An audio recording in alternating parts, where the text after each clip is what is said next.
पंजाब में एक तरफ स्कूलों का कायाकल्प किया जा रहा है, उसके इंफ्रास्ट्रक्चर को ठीक करने का काम शुरू किया गया है भगवंत मान जी द्वारा, और दूसरी तरफ टीचर्स को तैयार करने के लिए उनको विदेशों में ट्रेनिंग के लिए भेजा जा रहा है। परसों 4 फरवरी को पंजाब सरकार के 36 प्रिंसिपल 5-5 दिन की ट्रेनिंग के लिए सिंगापुर जाएंगे और वहाँ पे वो विदेश में जाके ट्रेनिंग लेंगे।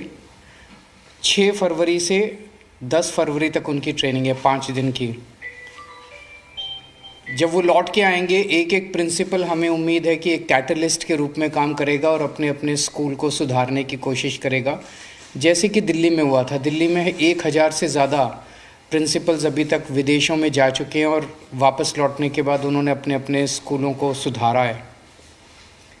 जहाँ एक तरफ दिल्ली से सीख के दूसरे राज्य अब अपने टीचर्स को विदेश भेज रहे हैं, दिल्ली के अंदर गंदी राजनीति की वजह से इस काम को रोकने की कोशिश की जा रही है। दिल्ली में हम 1000 से ज़्यादा टीचर्स को अभी तक अलग अलग देशों में भेज चुके हैं। अब इस साल भी हमने अपने बजट में पैसा रखा था टीचर्स को विदेशों में ट्रेनिंग पे भेजने के लिए। तो हमने प्लान किया था कि 30 प्रिंसिपल दिसंबर में जाएंगे और 30 प्रिंसिपल मार्च में जाएंगे ट्रेनिंग करने के लिए।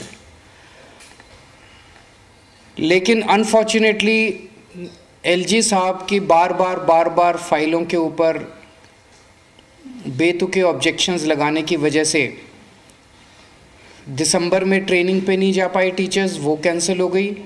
और अब पिछले कई दिनों से फाइल एलजी ऑफिस में पड़ी हुई है और अब फिर से ऐसा लगता है कि मार्च की ट्रेनिंग भी कैंसिल हो जाएगी। हमने एलजी साहब के पास 25 अक्टूबर को फाइल भेजी थी पहली बार। 15 दिन फाइल रखने के बाद उन्होंने 3 ऑब्जेक्शन लगा के 10 नवंबर को फाइल वापस भेजी।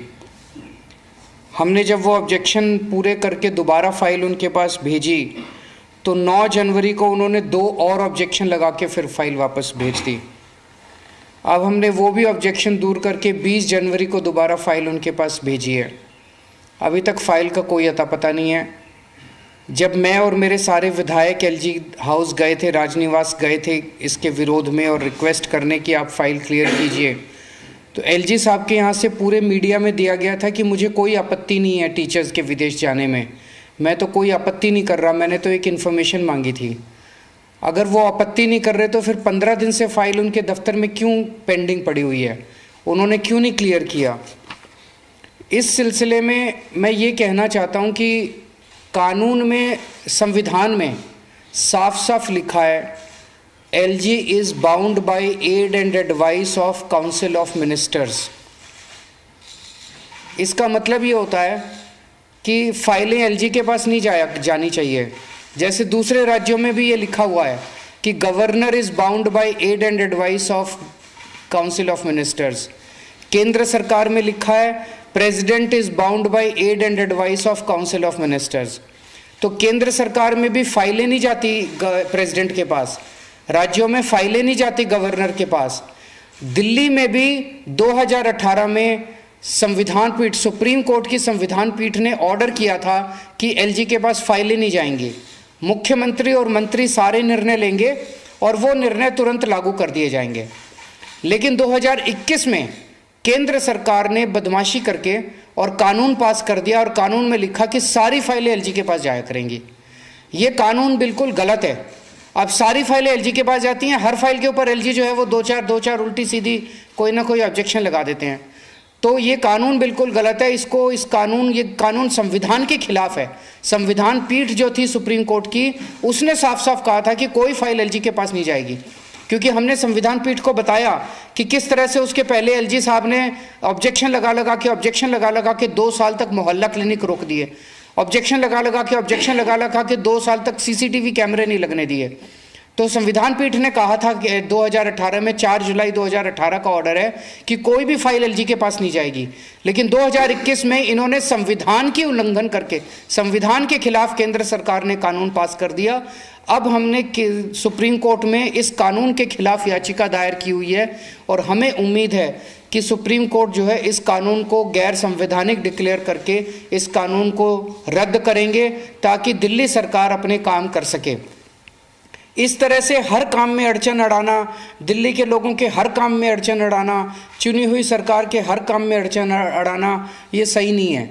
दिल्ली के अंदर जो अच्छे काम है, जनता के काम है, वो काम होने देना चाहिए और इस तरह से दिल्ली सरकार के कामों में अड़चन नहीं अड़ानी चाहिए। मैं उम्मीद करता हूँ कि एलजी साहब, जब तक सुप्रीम कोर्ट का आदेश नहीं आता तब तक एलजी साहब इसको फाइल को जल्दी क्लियर करेंगे और इसको हमारे टीचर्स को भी विदेश जाने देंगे। सर, पिछले हफ्ते एलजी ने आपको मुख्यमंत्री और 10 विधायकों को मिलने का समय दिया था, आप मिल नहीं पाए क्योंकि आप पंजाब में थे। क्या दोबारा उसके बाद उन्होंने दोबारा नहीं बुलाया? मैंने उसी दिन कहा था कि कोई और टाइम दे दो, मैं पंजाब जा रहा हूँ, मैं हूँ नहीं। उसके बाद उन्होंने कोई दोबारा टाइम नहीं दिया। सर, कल फ्राइडे है तो रूटीन मीटिंग है आप लोगों की? नहीं, अभी फ़िलहाल तो नहीं हो रही हैं। अगर कोई काम होगा तो मैं चला जाऊँगा। 6 फरवरी को फिर से एमसीडी का होगा, क्या लगता है कि ये तो बीजेपी वाले जवाब देंगे कि वो चुनाव होने देंगे नहीं होने देंगे। हर बार वही रोकते हैं चुनाव। हम तो चुनाव कराना चाहते हैं। पिछली बार आप लोग तो थे सारे, आपने देखा कि किस तरह से हमारे वाले, मैंने भी वीडियो देखा था, हमारे वाले बिठाने की कोशिश कर रहे हैं और वही जानबूझ के शोर कर रहे थे। उन्होंने जानबूझ के, तो उनको मान लेना चाहिए चुनाव हार गए, जैसे राज्यों में करते हैं, चुनाव हार जाते हैं लेकिन फिर भी सरकार तो उन्हीं की बनती है, खरीद फरोख्त कर लेते हैं। अब यहाँ पे वो खरीद फरोख्त नहीं कर पा रहे हमारे काउंसलर्स को, तो वो हाउस ही नहीं चलने दे रहे, चुनाव ही नहीं होने दे रहे मेयर के। सर, 2 सवाल आपसे। एक सवाल तो ये कि क्योंकि अब बहुत कम समय बचा है, मार्च में टीचर्स को जाना था, क्या अभी दोबारा से कम्युनिकेशन जो है एलजी हाउस से आप लोगों को मिला है? हम तो चिट्ठी पे चिट्ठी भेज रहे हैं। जैसे कल परसों भी मनीष सिसोदिया जी ने चिट्ठी भेजी एलजी साहब को, कोई चिट्ठी का जवाब नहीं आता, कोई किसी चीज़ का जवाब नहीं आता, एलजी साहब रिस्पॉन्ड ही नहीं करते। और दूसरा सवाल सर, बजट भी आया है दिल्ली का, उस बजट को आपने पढ़ा भी होगा, देखा भी है, तो तरीके से किस तरीके से लगा दिल्ली वालों? दिल्ली वाले 2.25 लाख, देखो पूरे देश से सरकार, केंद्र सरकार इनकम टैक्स इकट्ठा करती है।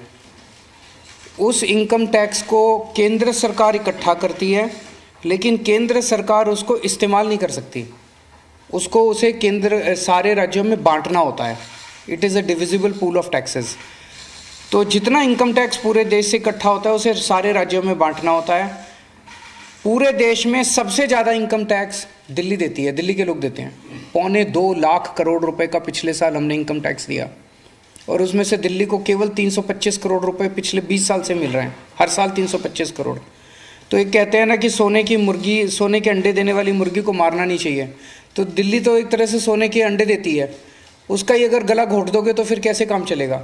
आप जितना ज़्यादा दिल्ली में इन्वेस्ट करोगे, दिल्ली की अर्थव्यवस्था में इन्वेस्ट करोगे, उतना ज़्यादा दिल्ली और प्रोड्यूस करके देगी, और टैक्स देगी आपको, आपकी और तरक्की होगी। आप दिल्ली में इन्वेस्ट ही नहीं करोगे, दिल्ली का गला घोट दोगे तो कैसे काम चलेगा?